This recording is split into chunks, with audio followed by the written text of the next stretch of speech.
Hi, నేను మీ లక్ష్మినండి. ఈరోజు నేను రోస్టు సేమియా పాయసం చేస్తున్నాను. ఈ రోస్టు సేమియా పాయసం ఇలా చేసుకుంటే చాలా టేస్టీగా ఉంటుంది. ఈ పాయసం కొరకు రోస్టు సేమియా 150 గ్రాములు, ఇది పావు లీటరు గ్లాస్ అండి. కరెక్ట్గా ఈ గ్లాసుకు సరిపడ్డాయినవి ఈ రోస్టు సేమియా. దీని కొరకు పొయ్యి మీద ఒక గిన్నె పెట్టి 2 స్పూన్ల నెయ్యి వేసుకొని జీడిపప్పు, ఎండి ద్రాక్ష వేసేసుకొని ఇవి లైట్ కలర్ వచ్చే వరకు వేయించి తీసి పక్కన పెట్టేసుకుందాం.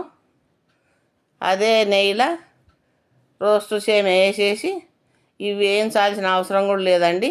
నెయ్యిలో కొంచెం లైట్గా వేయించుకుంటే టేస్ట్ బాగుంటుందని నెయ్యిలో వేయిస్తాము. ఇలా వేయించుకొని ఇవి కూడా తీసి పక్కన పెట్టేసుకొని ఇవి ఎక్కువసేపు ఏమి వేయించొద్దు. అదే గిన్నెలో 2 గ్లాసుల వాటరు, 2 గ్లాసుల పాలు, సేమియా పోసిన గ్లాస్ తోటి పోసుకోవాలి. 4 గ్లాసులు కరెక్ట్గా సరిపోతుంది. ఇది మరిగిపోయిన తర్వాత వేయించిన సేమియా వేసేసి ఇది ఉడికే వరకు ఉడికించుకోవాలి.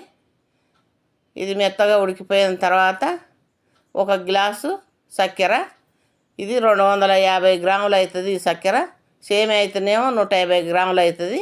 నీళ్ళు అయితేనేమో 4 గ్లాసులు మంచిగా సరిపోతుందండి. ఇది ఇలా చేసుకున్న సేమియాకు ఇది లూజ్గా రాకుండా టైట్గా రాకుండా మంచిగా సరిపోతుంది. జీడిపప్పు, ఎండి ద్రాక్ష, యాలకుల పొడి వేసేసుకొని ఇది మొత్తం కలిసిపోయే వరకు కలిపేసుకొని ఇంతేనండి. ఎంత తొందరగా టేస్టీగా అయిపోయే ఈ రోస్టు సేమియా పాయసము ఇలా చేసుకుంటే, ఈ కొలతల ప్రకారంగా చేసుకుంటే చాలా టేస్టీగా ఉంటుంది. మీకు వీడియో నచ్చితే లైక్ చేసి సబ్స్క్రైబ్ చేసుకొని షేర్ చేయండి. చాలా ఇది ఆరిపోయిన తర్వాత మనకు దగ్గరకు వచ్చేస్తుంది. ఇది దగ్గరికి మరీ ఎక్కువ గట్టిగా లేకుండా మరీ లూజ్గా లేకుండా మనకు ఆరిన తర్వాత సరిపోను వచ్చేస్తుంది. ఇలా గట్టిగా అవుతుంది.